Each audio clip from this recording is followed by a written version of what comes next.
aí, pessoal, tudo bem? Quarta temporada do Investimento à Beça já está no ar. Vamos falar bastante sobre economia, investimentos, óbvio, geopolítica. O mundo passa por um momento conturbado e a gente está presente nessa discussão, hein? Aguardo vocês. Abraço! Alô, bom dia, boa tarde, boa noite. Esse programa é gravado. Hoje eu estou com o meu grande amigo e professor William Eide. Tudo bem, William?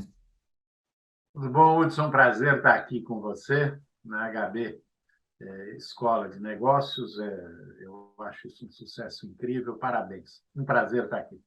Eu que agradeço e agradeço muito, muito mesmo, né? A William mora em Portugal hoje em dia, ele vai se apresentar melhor, dizer só que eu estou com uma grande saudade, é um grande amigo, tá? William, por favor, se apresenta um pouco para o pessoal conhecer um pouco quem é o William Eide.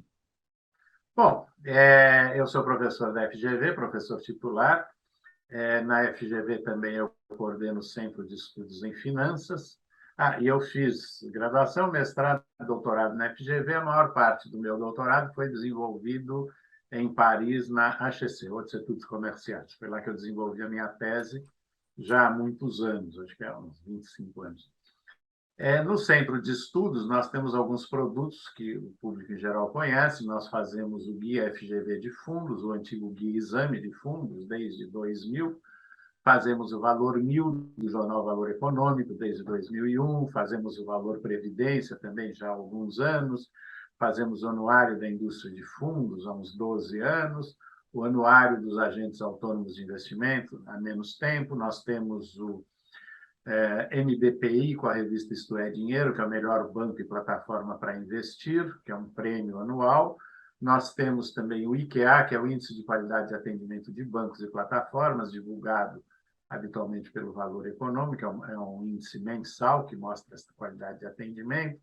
Temos um projeto muito interessante, que é a difusão da indústria de fundos, com patrocínio da BBDTVM, com diversos eventos para jornalistas, para o público em geral.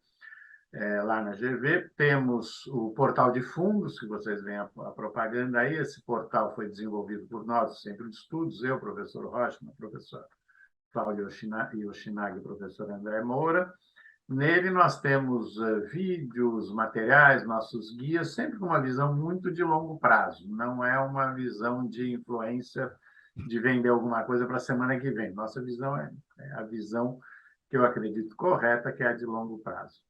Eu também tenho uma experiência fora da academia, seja antes de me tornar só acadêmico, eu trabalhei muitos anos na área de varejo, em supermercados, e também como consultor. Eu tenho uma empresa de consultoria que atende os grandes bancos nessa área de fundos, mercados e empresas também com diversos focos, estudos, pareceres, análises. Enfim, esse é o William Eilish. Nossa, o William Eide não para, é uma máquina, é realmente um. Parabéns, William, parabéns. Sou testemunha de muitos anos, William não para. É uma produção intelectual de conhecimento. Parabéns, William, parabéns mesmo. William, bem, ele hoje mora em Portugal, então a gente vai aproveitar essa visão dele, com a visão lá na Europa, inclusive perto ali mais próximo, né? Perto, não, mais próximo do conflito ucraniano com Rússia e tal. E aí o William tem essa visão, acho que é uma visão também, tá mais aí próxima do dia a dia do mundo globalizado. Aí a pergunta é, William, na sua visão aí do fronte europeu, né? Recessão global, como é que você acha? Como é que você está vendo hoje essa questão da economia mundial com tanta coisa acontecendo? Bom, vamos lá. O mundo inteiro está com medo de uma recessão, seja aqui, seja nos Estados Unidos, né? E na Europa, que eu digo, que vai carregar o mundo. E por que nós temos esse medo? Quer dizer, nós temos um monte de fatores que levaram os bancos centrais a elevar as taxas de juros. Os principais fatores foram a inflação causada pela pandemia. Nós tivemos problemas com as cadeias de suprimentos no mundo inteiro. Quem acompanhou viu portos nos Estados Unidos superlotados, não se conseguia entregar nada, fabricação muito deficiente. Quer dizer, até agora nós temos problemas com chips no mundo inteiro. Se você quiser comprar um carro zero aqui na Europa, por exemplo, leva meses para ser entregue. Então, os Não. produtos em geral estão faltando, e faltando muito. Então, isso causou inflação. Ao mesmo tempo, nós tivemos uma inflação no mercado de trabalho, aquela história das pessoas não quererem voltar a trabalhar. E isso pegou muito nos Estados Unidos e o preço do trabalho subiu muito. Na Bom, Europa isso também, William? Você diria que na Europa tem algo parecido ou não? temos, porque o padrão europeu, o modelo europeu é bem diferente, né? É um modelo de Estado que apoia o cidadão. Então, no período da pandemia, as coisas foram muito diferentes aqui e nos Estados Unidos. Enquanto que aqui você tinha todo o apoio da comunidade europeia para os empresários, então ninguém fechou negócio. Eu tenho amigos aqui que têm restaurantes, o salário dos funcionários, tudo isso foi pago pelo Estado. Tá, ótimo. Quando acabou a pandemia, reabriu naturalmente, como se tivesse fechado ontem à noite. Nos Uau. Estados Unidos teve esse apoio, assim como no Brasil também a gente não conseguiu ter, teve o apoio para os mais carentes, né? Mas, de toda forma, isso trouxe uma inflação grande. E, para jogar mais gasolina no incêndio, nós temos a guerra da Ucrânia, que, na visão do Putin, pelo menos é o que os analistas dizem, era para ser uma blitzkrieg, uma guerra rápida, onde ele bombardearia via aérea algumas cidades, entraria com a infantaria, trocaria o governo da Ucrânia por um governo favorável a ele, ocuparia a região leste, Donbás, aquela faixa estreita de terra lá perto da Crimeia, ao norte da Crimeia, e acabaria a guerra. Isso não deu certo. Essa guerra vai se estendendo com uma consequência grave aqui para a Europa, que é o aumento de custo de energia. Tá. Óbvio, para sair dessa semana aqui em Portugal, os preços de combustíveis caíram brutalmente, caíram na ordem de 15%. Isso por conta da queda do preço do petróleo. Exatamente. Tá. Porque você começa a ter outras soluções. Ou você reativa shallow gas, ou você volta a ficar amigo da Arábia Saudita, aquele príncipe Salman, o Bin Salman, que estava execrado porque matou o jornalista, está de novo amigo de todo mundo, né? O É. Biden teve lá, até o cumprimentou. Isso, o mundo é mais hipócrita do que a gente imagina. Então, de todo jeito, essa guerra trouxe mais inflação. Os bancos centrais subiram a taxa de juros e a história dos bancos centrais não ajuda. Os Não bancos ajuda? Como centrais assim? os bancos centrais sobem a taxa de juros tentando conter a inflação, mas ao mesmo tempo procurando não causar uma recessão, mas eles não acertam. A história dos anos 70, 80 e 90 sempre indica, e mesmo 2000, que os bancos centrais aumentam a taxa de juros e demoram para parar esse ciclo de aumento. Por que eles demoram? Porque a reação da economia é retardada. Eu subo a taxa de juros hoje, eu só vou ver os efeitos daqui a 60, 90 dias. E, enquanto isso, eu continuo aumentando a taxa de juros. Bom, vamos ver. O Fed deu um sinal diferente na semana passada, com um aumento menor do que era esperado. E está anunciando aumentos menores. Quem sabe a gente tenha, dessa vez, uma saída dessa crise sem recessão. Mas o medo está aí, e uma recessão não seria nem um pouco bem-vinda, principalmente porque a gente já vem de um momento ruim, que é a pandemia, com Tá. quedas brutais no PIB, quer dizer, aqui na Europa você teve queda de 5%, 6%, no Brasil também, né?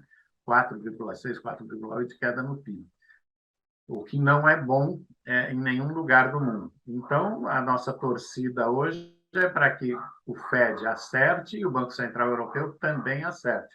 O Banco Central Europeu ainda não deu sinais de reduzir esse ímpeto de aumento de taxa de juros.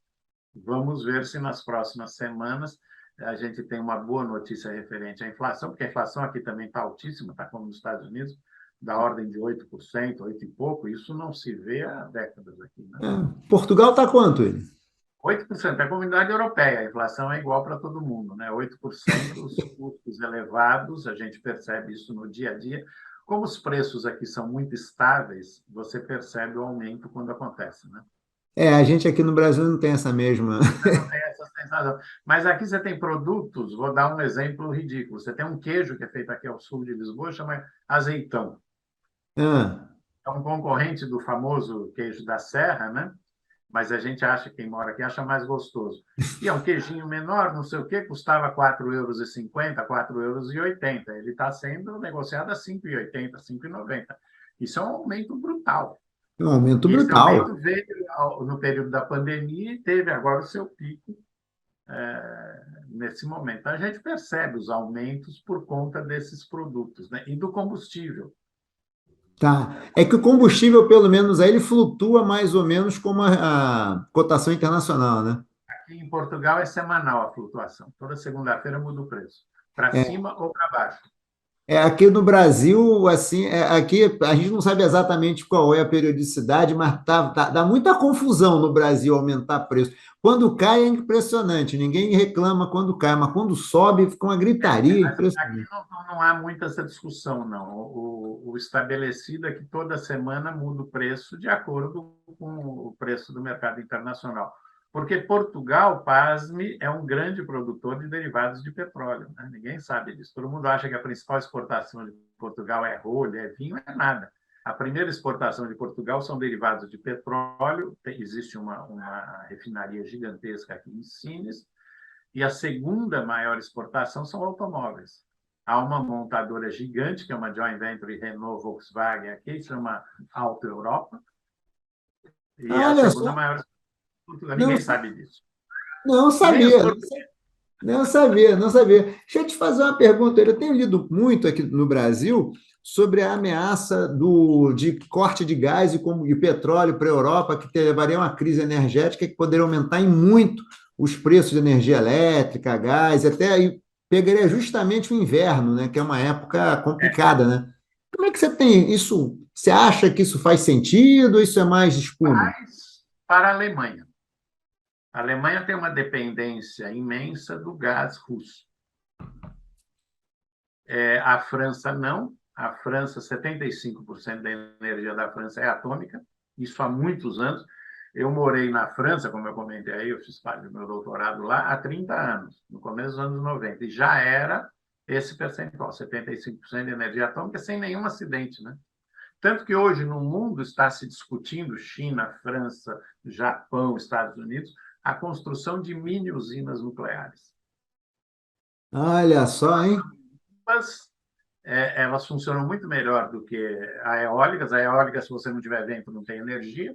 Solar também, né? De noite você não tem energia, tem todos esses problemas. A nuclear está lá. Então, para a França não é um problema, para a Espanha e Portugal também não, porque o gás vem e para a Itália também, em grande parte, vem do norte da África. Mas Tá. também está se discutindo essa dependência. É como a discussão de supply chain durante a pandemia. Quer dizer, vale a pena eu ficar dependendo de um fornecedor porque o custo é mais barato ou é melhor desenvolver uma solução local a custo maior com menor risco? Essa é uma discussão hoje presente no mundo inteiro. Aí E você você vê, o acha. próprio Brasil teve problemas com fertilizantes, né? Que nós dependemos do fertilizante russo, e se você olhar o noticiário, o volume de importações, o volume financeiro do Brasil o volume de exportações da Rússia para o Brasil dobrou, em grande parte por causa do fertilizante. E, Tá. e todo esse movimento do governo brasileiro de ficar próximo da Rússia é por causa dessa dependência. Não, país exportador de commodities, né? Agrícola, né? Tá. Opa, como é que E vai não ser? adianta bater na porta do Canadá ou dos Estados Unidos para comprar, porque o que eles produzem já tem destino. Sim, É uma é o que você falou, né? O mundo tem o mundo tem sua dose de hipocrisia, né? Faz parte, né? Faz parte, faz parte, faz parte. Tá. E me diga uma coisa, você acha que nesse ponto, Irã, globalização é algo que realmente hoje vai ter um retrocesso? Dada essa questão entre faço local ou compro, né? Você acha que há um risco real de um retrocesso na globalização? Olha, esse retrocesso começou antes, né? Seja com Trump, com a ideia de bilateralismo dele, não mais multilateralismo, se aprofunda com esses movimentos nacionalistas. Eu confesso que há 30 anos atrás eu olhava o futuro e falava assim, pô, esse negócio de nacionalismo vai acabar. Acabou nada, né? Mais e mais você vê movimentos nacionalistas. Você tem um outro problema que é muito grave aqui na Europa e nos Estados Unidos, que é a imigração. Isso é um problema mesmo, né? Porque gente chegando num estado que já está com dificuldade. Diferente. Então, por exemplo, nos Estados Unidos você tem os hispânicos chegando, diferente sempre assusta. Aqui na Europa você tem o pessoal africano, você tem o cara lá o paquistanês e outros, inclusive com religião diferente. Eu acabei de ler um livro interessantíssimo de um professor nascido em Portugal, mas ele é professor do King's College, o Bettencourt. Chama-se Racismos das Cruzadas ao século XX. Opa, vou anotar, hein? Depois você manda, por favor. A referência é muito interessante, esse livro. Tem no Kindle, então todo mundo pode comprar. É muito interessante você ver como o racismo é um troço inerente ao ser humano. Portugal sofre pouco com isso porque tem muito pouca imigração. Nós temos aqui como imigrantes muitos chineses que são discriminados. Tá. Eles vêm para fazer negócio e eles se estabelecem, mas ele também não se integra, né, no país. Esse é um negócio complicado. O Brasil, nesse ponto, é um razoável paraíso, porque todas as comunidades, todos nós somos imigrantes, de É. alguma forma, e todo mundo se integrou. Eu, que sou professor há 40 anos, eu vi isso na sala de aula.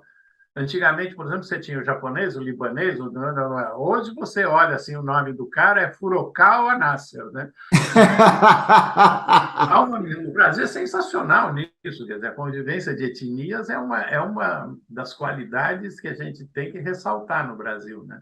É o país do Coisa que você futuro, né? não Porque no vê em outro presente está lugar. difícil. É muito interessante, mas de todo jeito, eu acho que a globalização dá sim uma recuada. Ela precisa ser tratada com muito cuidado, porque você tem modelos como, por exemplo, a Comunidade Europeia, que surge lá atrás para impedir guerras entre França e Alemanha, né? Essa Tá. é o foco principal dos anos 50 da formação da Comunidade Europeia. E funcionou. Tanto que há 70, 80 anos não tem guerra entre a França e a Alemanha. Então, você precisa manter isso, né, de algum jeito. Vamos ver, mas há que ter um esforço para reviver o multilateralismo que o Trump jogou por terra, né? Que é É. muito complicado. É. Mas eu estava lendo no final de semana que a forte candidata a primeira-ministra da Itália é uma pessoa de extrema ou extremíssima direita, né? A Itália não conta, né? Como dizia o Mussolini, não é difícil governar a Itália, é só inútil. Realmente não é um país que conte no cenário europeu com um peso grande, seja porque tem tantos problemas internos e tanta instabilidade. Se nós lembrarmos do período pós-Segunda Guerra até 2000, mais ou menos, não teve governo lá que durou mais que um ano. A instabilidade governamental na Itália é um fato.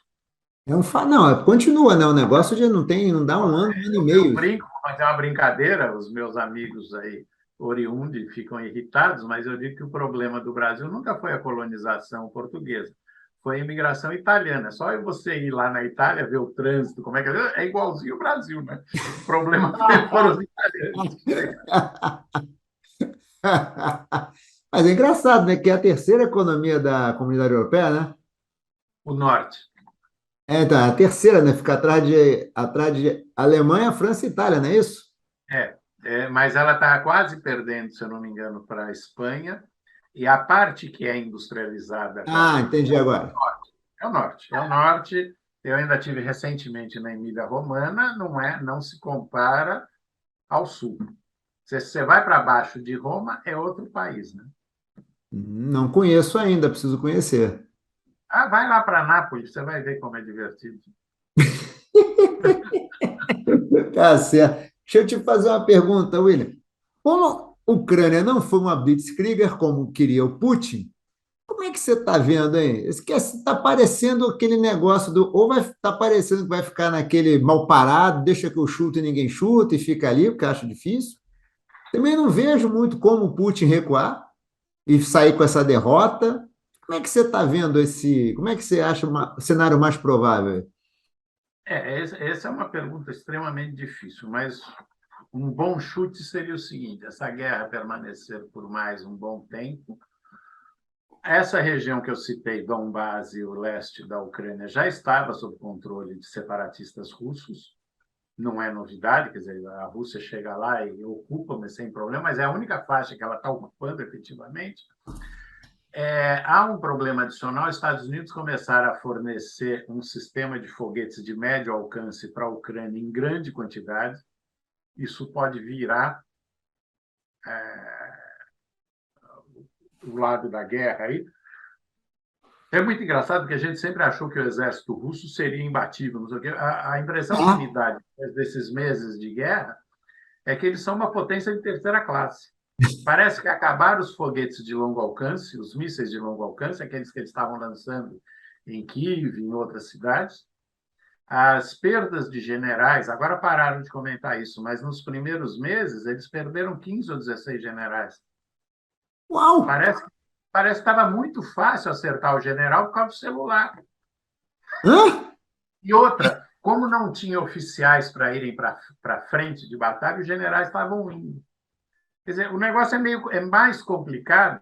Eu me divirto fazendo estudos sobre a condução militar dessa guerra, e é muito interessante você ver isso. Então, não sei, quer dizer, com esse novo sistema de foguetes americano, que está chegando em quantidade, mais fornecimento de armas alemãs, não sei o quê, eu acho que o Putin vai ter muita dificuldade de manter posições fora daquilo que ele já tinha. Agora, que isso deve se manter, deve. Tanto que você vê que tanto a Rússia como a Ucrânia estão num programa de recrutamento de soldados, já prevendo uma duração maior dessa guerra. Agora, vamos ver, quer dizer, eu rezo todo dia para o Papai do Céu para esse negócio acabar logo, né? Seja porque a gente aqui vê muito sofrimento, a quantidade de carros com placa da Ucrânia aqui em volta da minha casa é um negócio gigante. Caramba! Porque, mas aí é pessoal que você vê que é pessoal rico, né? É, teve São condições de carros de pegar um luxo carro e sair na frente. e sair na frente. Mas aqui em Portugal está cheio de ucranianos. E o governo português recebeu muitos ucranianos refugiados mesmo. Tem programas nas escolas. Tal. Eu até brinco com meus amigos portugueses. Eu falo assim, o racismo fica nítido nessa hora, né? Porque quando você importou os refugiados sírios, eles foram colocados em subúrbios, longe da vista de todo mundo. Ah! E nós tivemos a recepção de muitos refugiados sírios, mas eles não tiveram essa recepção com tapete vermelho que os ucranianos, que são clarinhos, olhos claros, não sei o que tiveram, são Com europeus, né? dinheiro no bolso também? É, é. Olha só que coisa, hein? É, o mundo é mundo desde que é mundo, dizia minha avó, né? É. William, fala um pouquinho de Brasil. Você está longe, eu sei disso, mas eu sei que além de acompanhar o Brasil, você acompanha agora com uma lente também de quem está fora do, digamos, desse caldeirão aqui brasileiro. Como é que você está vendo o Brasil 2022, pré-eleitoral, né? E 2023? Bom, vamos lá. Eu colocaria o Brasil 2035, 2040, que é a visão que eu gosto de olhar. Pô, você já abandonou, mas tem que passar por esses anos. Eu espero que eles consigam passar. Né? Eu tenho um grande amigo meu de infância, e nós, que até hoje é meu amigo, nós somos amigos há 50 e tantos anos. E quando nós estávamos no ginásio, a gente começou a ter uma percepção de mundo. Tínhamos lá nossos 13, 14 anos, e 2 vezes por semana ele almoçava na minha casa, porque ele morava um pouco mais longe do colégio. E a gente discutia os problemas do Brasil. Aos E isso 13 anos. foi com 15, 16, 17. E hoje eu falo para ele, os problemas que nós discutimos há 50 e tantos anos são os mesmos, agravados. Se você pensar um pouco, o que, que o Brasil teria que fazer? Número um, educar o povo, né? Mas educar mesmo, fazer um programa de educação. Eu tenho uma prima que foi secretária de Educação do Estado de São Paulo durante um ano, ela era uma interina, mas ficou um ano, e ela falava o seguinte: eu não consigo que o dinheiro chegue na sala de aula, isso é, para treinar o professor. Não. O próprio ex-governador, o João Dória, quando eu tive no Brasil em maio, ele estava com uma propaganda assim: reformei 500 escolas. Reformar a escola é fácil, né? Contrata os pedreiros, põe pinta, põe parede, não sei o quê. Educar o professor é difícil. Se você olha os testes PISA do Brasil, esses testes globais, nós estamos em 60º lugar, É isso aí. sendo que nós achamos que somos a nona ou 10ª economia do mundo. Quer dizer, isso é uma vergonha. Nós tínhamos que investir nisso. Na hora que você investe em educação, você melhora todo o resto, inclusive a corrupção, que no Brasil é endêmica, né? A gente vê a corrupção como é endêmica no Brasil quando mora fora. Eu, por exemplo, vou a uma repartição pública aqui em Portugal, jamais alguém vai me pedir dinheiro. Tem corrupção? Isso não tem dúvida. Mas se tem, não é essa escancarada. Até uma vez o presidente da Finlândia esteve no Brasil, há uns 20 anos, e deu uma entrevista para as páginas amarelas, e o jornalista falou: tem corrupção na Finlândia? Tem. E como é que vocês fazem? Transparência. E punição, provavelmente, né? E claro, claro, claro. Aqui, por exemplo, quando eu cheguei em 2014, eu vim com o tal do Golden Visa, que é um negócio que você tem que tratar toda hora com serviços estrangeiros. Atrasou um ano porque todo mundo foi preso. Eles estavam recebendo presentes de chineses para acelerar os processos. Ah, Inclusive, o menino caiu. E atrasou. olha só, teve punição, ó. Não, mas é muito interessante. Mas tem que educar para acabar com a corrupção. Você pega, por exemplo, o nosso Congresso, é muito triste. Você tem ex-BBBs, ex-artistas, cantores, sertanejos, não sei o quê. Hoje em dia dizem que os milicianos e crime organizado já estão lá dentro. Se você olhar no Rio de Janeiro, a Câmara de Vereadores e a Assembleia Não, mas Legislativa. não vou nem falar de Câmara de Vereadores, Hudson. Isso é um horror, sempre foi, né? Quer dizer, mas você pega o Congresso Nacional, uma vez eu perguntei para uma pessoa que trabalha lá dentro, é de uma organização grande, quantos daqueles 500 deputados e senadores ele achava que tinha uma visão de futuro do Brasil? Ele falou 20 no máximo. Isso tem uns 10 anos. Eu ainda fui almoçar com ele recentemente, ele falou, piorou muito. Quer dizer, 10 senadores. nós temos um conjunto de coisas que só a educação pode melhorar. E não é porque eu sou professor, mas isso é nítido em qualquer lugar do mundo. Você aqui em Portugal, o que aconteceu com o dinheiro da Comunidade Europeia? Em grande parte foi investido em educação. Então, você anda aqui em Portugal, todo mundo é bilíngue, você Olha tem só. boas escolas secundárias, as escolas públicas são de primeira qualidade. Não, Você Portugal não foi uma tem... transformação, né, velho? Transformação. Quando a gente era criança, 30 anos, 30, uns 40 anos atrás, Portugal era considerado o quê? Era um paísinho, era perto da Europa, a gente brincava, era perto da eu, Europa. eu vim aqui a primeira vez em 92. Isso era um aglomerado de aldeias mal arrumado. A Espanha também. Você não tinha estradas. Não... E eu vim para visitar universidades e eram fraquinhas. Nada. Investimento, seriedade, trabalho. Tá aí. Você pega a Universidade Nova de Lisboa, na nossa área, que é business, ela é um show, ela está entre as primeiras do mundo. Olha aí. Fizeram um campus aqui em Carcavelos, perto de Cascais, entre Cascais e Lisboa, 60 milhões de euros. Construíram um campus em um ano e meio. Eu fui lá agora, inclusive, porque nós tivemos o Congresso BALAS, o Business Association of Latin American Studies, no final de junho. Eu fui lá apresentar um paper e aí conheci por dentro o campus, conhecer por fora. Genial. Olha só. Agora é seriedade. Então, aí você me pergunta do Brasil 2022. Eu acho o seguinte: qualquer um que ganhar vai ter os mesmos problemas.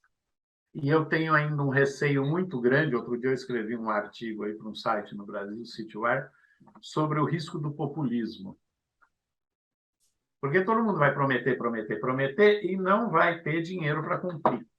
Então, aí nós saímos para o populismo. O que é populismo? É propor soluções fáceis para problemas complexos. E o meu medo é esse, é que o Brasil entre numa espiral de populismo, porque você não tem muito o que fazer, né? Você não tem dinheiro. E É, todo o dinheiro que entra no Estado brasileiro desaparece. Eles vão aumentar tributos, eu não tenho nenhuma dúvida. O setor de serviços, do qual eu faço parte, que eu tenho empresa de consultoria no Brasil, vai ter aumento de tributos, que é o mais fácil de tributar, né? Você tributa na nota fiscal. é isso aí. Inclusive, tem uma pesquisa feita aí que eu li esses dias, acho que está no Infomoney, com uma série de economistas e pensadores falando sobre perspectivas para os dois candidatos, né? E colocando que o Lula, por exemplo, deve tributar grandes fortunas, dividendos, os dividendos não são tributados no Brasil.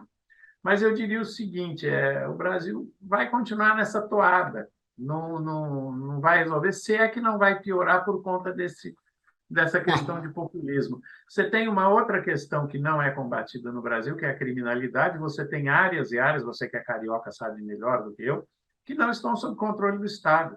Mas não é só no Rio de Janeiro ou São Paulo. Isso você pega a Amazônia, você pega fronteiras, tem áreas e áreas do Brasil onde o Estado não entra. E a gente discute isso. Pega lá no Rio de Janeiro, quer dizer, aquelas comunidades, né, que nós chamávamos de favela. Hoje, William, no Rio de Janeiro, as últimas estatísticas falam em pelo menos 60% da população vive em área de confronto. A área que o Estado não aparece. Onde o 60%. gás, o gatonete, tudo isso é fornecido por milícias e pelo crime organizado, que no fim se confundem, né? Lógico, é tudo criminoso. No final das contas, tudo criminoso. Havia um grande empresário no Rio de Janeiro, eu não vou citar o nome, ele era muito amigo do meu pai, num almoço em casa, ele comentou que teve um problema com um dos negócios dele numa favela e os favelados ameaçaram destruir essa unidade do negócio dele. Ele, ao invés de ir à polícia, ligou para um colega de juventude dele, que era o chefe do tráfico na região, fez uma doação para a associação e resolveu o problema. Então, vou te contar uma história que você vai lembrar rápido. Michael Jackson, quando foi gravar no Dona Marta, né? Isso mesmo. O Estado do Rio de Janeiro, o governador e prefeitura, né, foram pedir licença para o traficante para o Michael poder gravar. Exatamente. Né? Então, aí você, voltando à sua pergunta, eu acho que nós vamos continuar nessa toada. Temos que torcer para que ocorra uma nova década das commodities, mas para isso precisa acabar a guerra na Ucrânia. Tem um monte de fatores, o mundo precisa crescer. E o presidente que estiver de plantão saiba aproveitar a década das commodities, que o Lula não soube, né? Só gastou no consumo, né? Aqueles 10 anos de década das commodities jogou fora. Nós não fizemos nada. Se você for para a China e olhar o que a China se desenvolveu nessa década do Lula, a China tem uma rede de ferrovias de alta velocidade maior do que a França. O PIB da China era igual ao do Brasil em 96, hoje é 6 vezes mais. 96? Caramba! 96 era igualzinho. Eu sou o chato dos números, meus alunos dizem, porque eu tenho uma memória. Eu não lembro o nome dos filhos, mas os números eu lembro. 96 era o mesmo PIB, hoje é 6 vezes mais. Aí você fala, mas é ditadura. Não é. Eu tive na China em 2018 e é difícil você conversar com a população por causa do bloqueio de idioma, mas com os poucos que eu conversei, eu lembro de um jovem que eu falei, mas olha que bacana, né? Uma classe média afluente, você não vê miseráveis. Para ver um miserável, você vai em uns negócios chamados hutongs, que são as antigas favelas, tem umas pequenininhas conservadas para turista ver. Eu falei, qual que é o segredo? Ele falou, do it right, faça certo. Esse é o lema nosso. E você vê isso no dia a dia. A minha filha esqueceu o iPhone dela umas 3 ou 4 vezes em lojas. Depois de 2, 3 horas, lembrava, ia lá, estava guardadinho, separado, está aqui, minha senhora. Aí tem um traço cultural complicado também, né? É a questão, né? Tem Pensando em Brasil, né? Pensando em Brasil, né? você me permite, na China, no Japão, na Idade Média, eles fizeram um modelo que não era muito simpático para a população, mas era assim: se você morasse numa aldeia e alguém da aldeia cometesse um crime, a aldeia inteira era executada. Isso Uau! criou um senso de comunidade que perdura até hoje. Nossa, Deus do Essa céu! história, não tem jeito. Nossa, Deus do céu! Lembrei daquela se gritar pela ladrão não sobra não. Aqui no Brasil isso ia ser complicado, hein? Sumir cidades inteiras, né? Deus do céu! Que isso, que isso! William, caminhando aqui para o nosso final, eu queria falar, porque você sabe que tem um horário aqui, né? A gente não pode passar muito, porque sabe também que o mundo é todo muito flash hoje, né? O programa ficou com mais de uma hora, negros, não, muito comprido, não vou ouvir, não sei o que e tal. Queria falar um pouquinho com você sobre investimentos, tá? Primeira coisa, você que está lá de fora, diversificação. Funciona mesmo? Não, não Não? da forma como se imagina. Veja, o que acontece é o seguinte: eu diversifico porque numa crise um vai para cá, outro vai para lá. Não. Há muitos anos que a gente sabe que numa crise as correlações tendem a 1. Você pega agora, por exemplo, na pandemia, tudo despencou. Agora, de novo, com a guerra na Ucrânia, tudo despencou.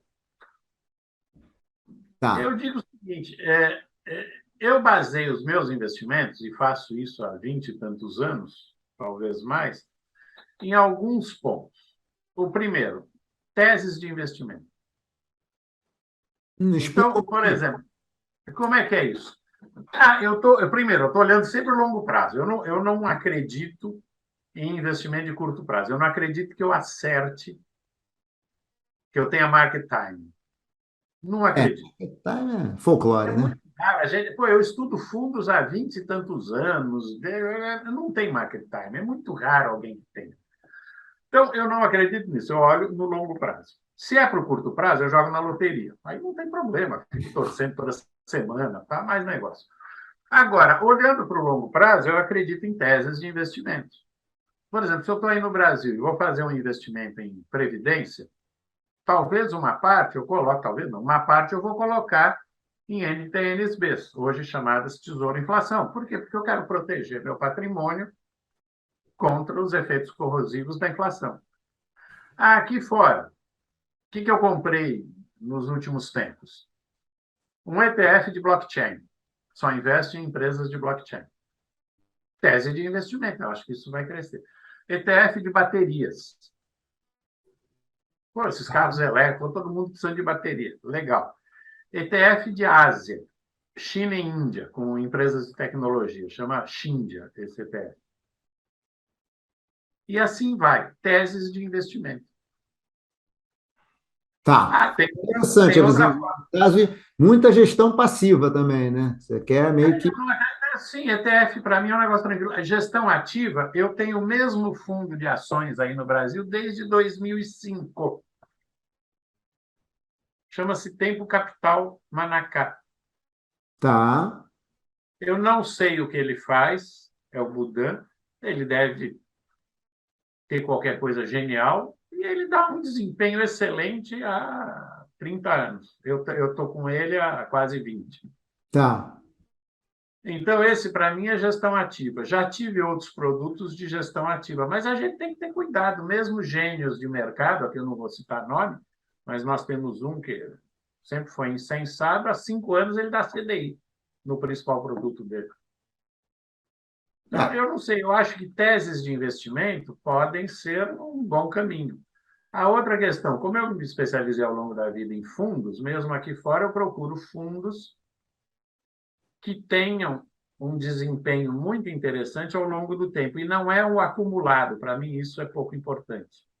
Eu quero saber em subperíodos, semestres, esse cara foi bem. Então, se ele tem um benchmark, o benchmark é Standard Poor's 500.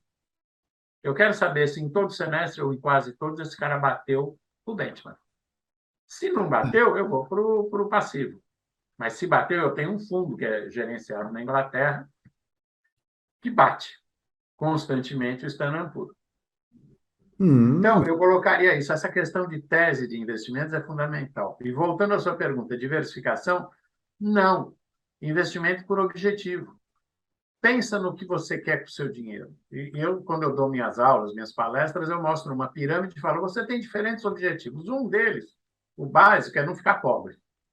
Então, você quer proteger seus investimentos. Legal, são produtos de baixo risco, blá, blá, blá, estão lá na base da pirâmide. Aí vai aumentando. Bom, eu quero aposentadoria. Bom, aposentadoria, para mim, já é produto de baixo risco, mas para um jovem, ele vai poder colocar em produtos de maior risco porque ele tem tempo. Mas ele vai associar produto com esse objetivo. E assim vai. Você vai, eu tenho lazer. Bom, lazer, legal, eu tenho uma parte que eu garanto, a outra eu quero arriscar para ver se ao invés de num restaurante de R$ 50, eu vou num de 100. Também posso arriscar. E lá no topo da minha pirâmide, eu tenho busca por oportunidades. Posso ir para um produto de bastante risco, qualquer coisa assim. Normalmente eu não vou, eu prefiro loterias. Mas as pessoas podem. Mas eu digo o seguinte: a base toda do que eu acho que o investimento tem que ter é longo prazo, associar produtos a objetivos e teses de investimento. Você vai errar nas teses? Em algumas você vai. Mas se você tem 8 ou 10 teses de investimentos, se você errar em uma ou duas e acertar em 8, pô, peraí, né? E beleza, até em 7, 70% está muito bom. E você vai ter um não. desempenho excelente da sua carteira. Um outro fator que é interessante pensar é que crises passam. No meio de uma crise, você não muda de posição. Você aproveita as oportunidades se você tiver liquidez. E ter liquidez Ou você tem um plano de liquidez, ou você deu sorte. Antes da crise eu vendi alguma coisa, o dinheiro estava parado, legal. Agora mesmo, eu vou mostrar na palestra que eu tenho daqui a pouco, corporate bonds high yield no mundo. Os preços derreteram, estão ótimos para comprar. Você está tendo yield to maturity, que era de 5, 5,5 em high yield, indo para 10. Bárbaro, Uau! olha a empresa. Na crise da pandemia, em março de 2020, na semana de 26, tudo derreteu. A Jaguar Land Rover, inglesa, que é do grupo Tata, indiano, os títulos dela eu comprei, estavam pagando 12% ao ano em euros. Uau! Uau! De novo, mas você não muda de posição, você tem que estar com a liquidez lá. E aí, voltando à crise, crise passa. Então, não se desespere. Ai, caiu tudo. Não, vai dormir, vai fazer outra coisa. Daqui a pouco a crise passa. E se a crise não passar, esqueça, porque não vai ser dinheiro que vai governar o mundo, vai ser disputa por comida no meio da rua. Tá certo? E ninguém acerta. Quer dizer, essas coisas, ah, eu vou entrar, vou sair. Não, vai, tudo derreteu, legal, compra. Se a crise passar como passa, você vai ganhar dinheiro. Mas eu coloco esses pontos fundamentais. Eu não me preocupo em diversificação. Você pega, por exemplo, a alocação de carteiras, né, pelo modelo de Markowitz. Vai ver a entrevista do Markowitz de 2016, quando pergunta para ele como é que o senhor aloca seus ativos. Ele fala, um sobre ele. Ué, mas e o seu modelo? Ah, não, é muito complicado. Um dele significa o seguinte: ele tem 100 mil dólares, tem 10 ativos, ele põe 10 mil em cada um, ele não faz nenhuma conta de correlação. Até porque, meu caro Hudson, conta para mim qual vai ser o retorno do Ibovespa nos próximos 12 meses. Qual vai ser o retorno do CDI? Qual vai ser a volatilidade deles e qual vai ser a correlação entre eles? É isso que você precisa para fazer um modelo de alocação de ativos. Desculpa, vamos beber, cheirar e fumar e a gente define quais são esses parâmetros. E se você muda em 1% qualquer um deles, muda completamente a alocação proposta. Agora, todo mundo continua vendendo isso, vai falar, mas todo mundo faz isso. Faz, porque para vender é legal. Quanto mais complicado é o modelo que eu mostro, mais sofisticado ele parece ser. Quando, no fundo, as coisas são muito mais simples. Essa questão Muito. da simplicidade que você coloca, eu acho muito interessante, sabia? Boa parte das. Boa parte. Vamos lá, o mundo está cheio de narrativas, né? Boa parte das coisas são bem mais simples do que parecem, né? Desculpe, a economia e finanças enveredaram no meio do século XIX por um negócio chamado positivismo, que dizia que ciência só era ciência se tivesse equações. O próprio Marx, os dois, três primeiros volumes dele, não tem equações. Depois vai ter, que foi, eu acho que o Engel que encheu de equações. E aí nós começamos a achar que a gente podia modelar o comportamento humano. Pergunta para um psicólogo se ele usa modelo. Não usa. E nós começamos a sofisticar as coisas. Nós temos revistas acadêmicas voltadas para economia e finanças, o Journal of Finance and Quantitative Analysis, que só aceitam um paper seu se tiver uma metodologia extremamente sofisticada. Eu estudei tudo isso, eu falo de boca cheia. A minha tese de doutoramento foi sobre derivativos, eu fui estudar cálculo estocástico, todas essas coisas. Eu era muito bom nisso. Mas eu chego à conclusão do seguinte: a maior parte desses modelos indicam relevância estatística das variáveis, mas não relevância econômica. Por isso que ninguém usa na prática. E quando Interessante. usam para vender algum produto. Ponto. Eu falo isso, por exemplo, dos COIs, dos certificados de operação estruturada que vendem no Brasil. Como é que você compra um troço desse? Você conhece cálculo estocástico? É isso que você precisa para precificar esse produto. Só o outro lado é que sabe, você não. Então, fica assim, fica no simples, fica no simples. Se você quiser apostar em alguma coisa mais sofisticada, vai para uma loteria boa. Verdade. Jogo, jogar na incerteza pela incerteza vai na loteria, né? Claro, mas de todo jeito, keep it simple é o melhor caminho. Então, Tá. não entre nessas coisas sofisticadas, não é tese de investimentos, produto associado a objetivo, longo prazo, e assim vai. Warren Buffett fala direitinho isso, eu só invisto naquilo que eu conheço. Bom, Ah, perfeito. Ah, não, você está certíssimo, você está certíssimo. Eu sempre, nas minhas aulas, eu sempre falo para os alunos o seguinte: gente, presta atenção nas bases e nos princípios, porque esse monte de conta que vem depois e tal, muda muito conforme o número que você coloca, não sei o que e tal, mas pensa nos objetivos, entenda os princípios. Isso é que é Não, importante. e faça essa pergunta que eu faço em todo o curso. Meus alunos de graduação, eles acham que o Excel governa o universo, né? Se fizer uma planilha, aquilo vai acontecer. Eu falo, legal, põe aí na sua planilha qual vai ser o retorno do Ibovespa em 12 meses. Aí eles, ai, professor, eu falo, pois é, ué, mas é isso que você tem que saber. Quando você faz um valuation, que é bárbaro, né? Você projeta os fluxos de caixa por 10 anos da empresa. Mas peraí, você considerou que pode acontecer alguma coisa aí no meio do caminho? Ah, não. Eu falei, pois é, né? O Excel aceita qualquer coisa, mas ele não governa o universo. Você sabe que isso eu sempre lembro desse negócio do valuation, não sei o quê, com Ike Batista, né? Eu sempre falo, mas olha só, a gente fala muito, tá? Mas vem cá, um monte de gente no mercado financeiro comprou, os bancos indicaram, fez IPO, um monte de banco, todo banco grande, não só, ninguém conseguia perceber que aqueles valuations não é esquisito, né? O Ricardo Rochman, que é professor junto comigo na GV, na época do Ike, fez uma análise, acho que antes do Ike estourar, mostrando que era tudo um castelo de cartas. Né? Ah, O Ike ele soltou um boato na época que ele tinha um mapa que o pai dele, que tinha sido ministro das Minas e Energias, teria dado para ele com todos os minérios do Brasil. Se ele soltou ou não, não sei, mas ele nunca desmentiu. E ah, aquilo ficou a aura de que o negócio dele, as tais das empresas X lá, seria o máximo. Né? Deus do céu. Ah, depois se o Ricardo tiver esse paper aí, pede para ele mandar, por favor. Eu acho que não é um paper. Depois eu te passo o e-mail, você conversa com ele, de repente você faz um papo com ele e vai ser muito interessante. Ah, boa ideia, vou marcar um papo com ele. Ah, mas diga. Todo jeito, a gente não pode acreditar em milagres, né? Eu vejo o noticiário do Brasil, toda semana tem uma pirâmide explodindo. É, Toda impressionante. semana tem um golpe explodindo. O brasileiro, nossa, cai muito fácil nisso, né? Ainda essa semana tinha um que o cara pagava 3%, vamos ver, aí sumiu. E eu Impressionante. falo para todos os investidores, todo mundo participa das minhas palestras. Primeira coisa, vai olhar se o cara está na CVM, entra lá no site da CVM e vê se a empresa dele existe. Em É, 99% dos casos, esse é o caminho mais simples para você ver que o cara está dando um golpe, mas nem isso as pessoas fazem. Né? mas é o que você falou, William, lá no início da conversa, ou no meio da conversa, educação. Educação. Educação. É uma mistura de falta de educação com um- uma certa esperança, não sei se é um país muito pobre, muito desigual, de que dá para ganhar dinheiro rápido sem muito esforço.